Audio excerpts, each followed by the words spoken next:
Bonjour et bienvenue sur jcompris.com pour une vidéo sur la dichotomie. Quand vous avez une fonction, souvent on va vous demander d'étudier les variations de cette fonction. Et souvent après, on va vous demander de montrer que par exemple, l'équation f de x égale 0 admet une unique solution alpha sur un intervalle donné.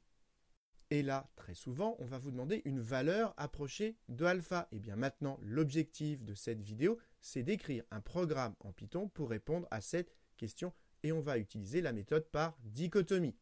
Pour cela, on va partir d'un exemple de cette fonction qui est tombée au bac. Imaginez, vous avez déjà démontré grâce à la dérivation que cette fonction, elle est strictement croissante sur cet intervalle. Et vous avez également déjà démontré grâce au TVI que cette fonction, elle s'annule exactement une fois sur cet intervalle en une valeur qu'on appelle alpha. Et maintenant, notre objectif, c'est d'écrire un programme en Python pour avoir une valeur approchée de alpha à 0,01 près en utilisant la méthode par dichotomie. Alors surtout, il ne faut pas apprendre ce type de programme par cœur, il faut comprendre ce qui se passe et pour cela, on fait un schéma.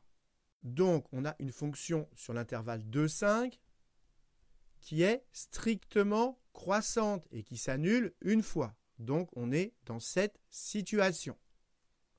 Donc ici, on a alpha, et donc alpha est compris entre 2 et 5. Et donc nous, notre objectif, c'est de réduire la taille de l'intervalle dans lequel est alpha pour que cette longueur soit inférieure ou égale à 0,01. Pour cela, la borne gauche de l'intervalle, on va l'appeler A, et la borne droite de l'intervalle, on va l'appeler B. Et l'idée, c'est qu'on va se placer au milieu de l'intervalle. Ce milieu, on va l'appeler M comme milieu. Et maintenant, on va regarder si en M, la fonction, elle est positive ou négative. Pour cela, on va calculer donc f de M. Par exemple, ici, en M, on est en dessous de l'axe des abscisses. Et donc, ça veut dire que f de M, ici, est négative.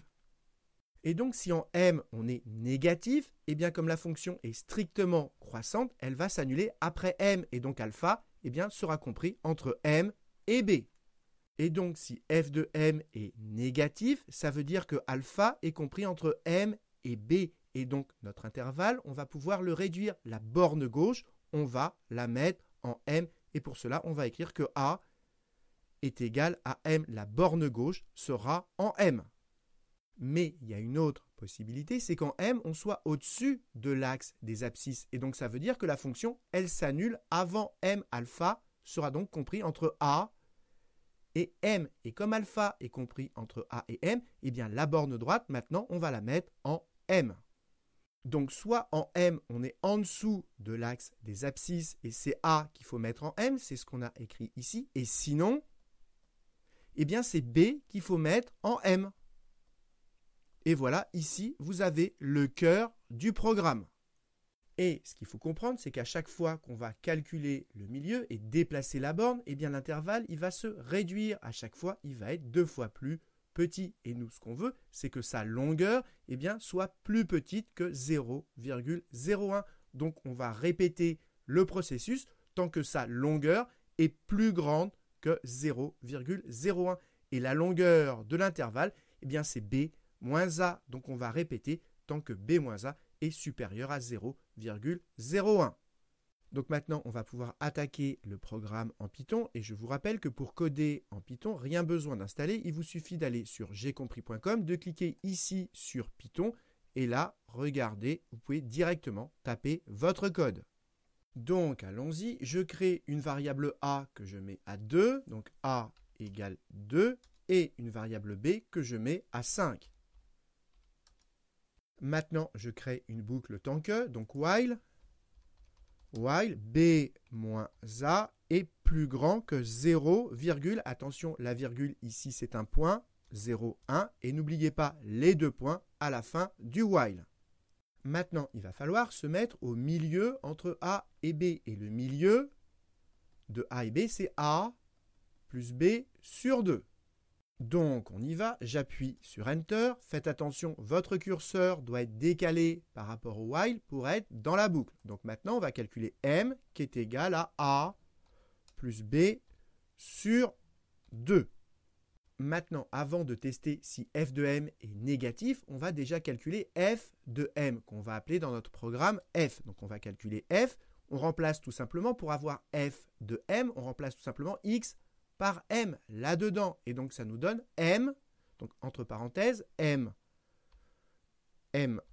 moins 3, que multiplie, alors exponentielle, ça s'écrit comme ceci en Python, exponentielle m, plus loin, moins 1. Maintenant, on peut écrire notre condition, donc si, c'est-à-dire if, f de m, mais f de m, on l'a appelé f, donc f plus petit que 0, on n'oublie pas les 2 points à la fin du if, et donc a égale m. Et sinon, else, on n'oublie pas les 2 points à la fin du else, et bien c'est b qui est égal à m.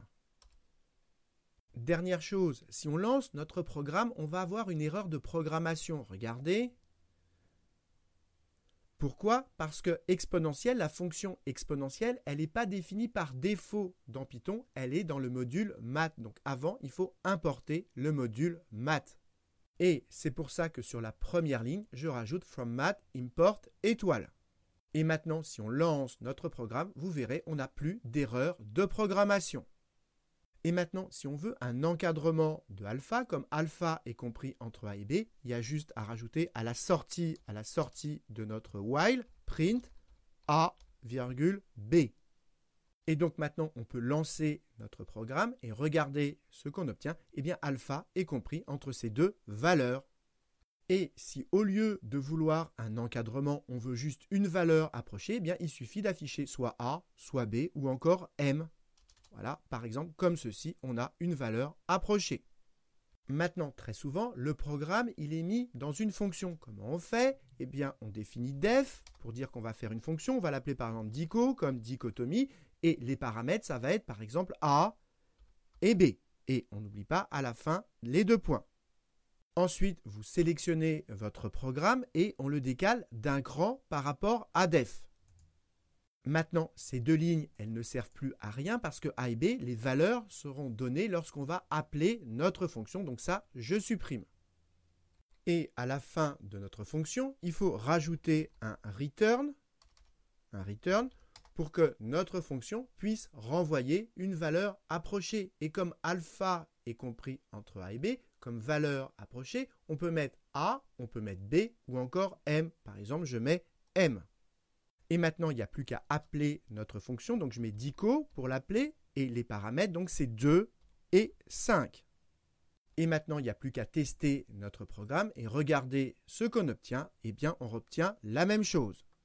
Dernière chose que je voudrais rajouter, moi, j'ai traité le cas où la fonction est croissante. Mais si la fonction est décroissante, eh bien, ici, il faudra permuter a et b. Mais si on fait un schéma, on le retrouve.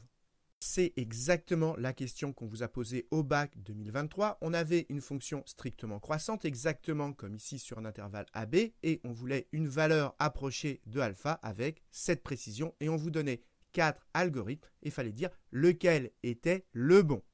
Alors déjà, le programme C, ça ne peut pas marcher parce que M, le milieu, il n'est pas à l'intérieur de la boucle, et donc M va être calculé qu'une fois. Donc le programme C, il ne peut pas marcher. Et c'est exactement pareil avec le petit b. M est à l'extérieur du while et donc M va être calculé qu'une seule fois et donc ce programme n'est pas le bon. Maintenant, pour savoir si c'est le programme A ou D qui est le bon, comme on travaille avec une fonction strictement croissante, c'est exactement le cas qu'on a traité. Il faut exactement avoir ceci. Et ça, on l'a exactement là. F de M inférieur à 0, A égale M et sinon B égale M. Ça, c'est exactement ce qu'on a ici. Donc, c'est le bon programme. Et là, ce n'est pas le bon programme parce que A et B ont été permutés. Ça serait le bon programme, mais pour une fonction décroissante. Donc voilà, cette vidéo est terminée. J'espère que vous avez bien compris la dichotomie. Et comme d'habitude, si vous avez apprécié cette vidéo, n'hésitez pas à la partager et à la liker.